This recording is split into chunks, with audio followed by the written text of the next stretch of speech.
यापुढे राजकीय स्टेटमेंट करणार नाही, फडणवीसांना आरक्षण देण्याची शेवटची संधी, आरक्षण न दिल्यास सरकारला गुडघे टेकायला लावणार, अंतरवाली सराटीतून जरांगेंचा थेट इशारा.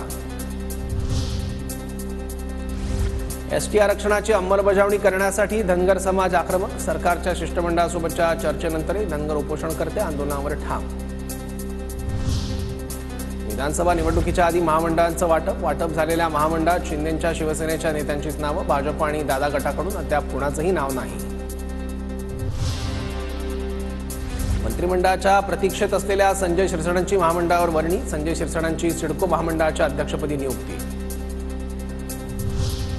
हेमंत पाटील हळद संशोधन केंद्राच्या अध्यक्षपदी तर आनंदराव अडसुळांची अनुसूचित जाती जमाती आयोगाच्या अध्यक्षपदी वर्णी. मंत्रिमंडळाचा विस्तार आता होऊ शकत नाही, मंत्रिमंडळ विस्तार झाला आणि मंत्रिपद दिलं तर स्वीकारणार नाही, निवडून आल्यानंतर पुढच्या मंत्रिपदात वर्णी लागणार, भरत गोगावलेंची प्रतिक्रिया.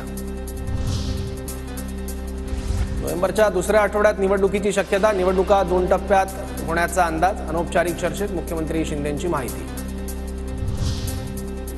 मराठवाडा मुक्तीसंग्राम दिनानिमित्त आज मुख्यमंत्री शिंदेंच्या हस्ते ध्वजारोहण, छत्रपती संभाजीनगरच्या सिद्धार्थ उद्यानात कार्यक्रमाचं आयोजन.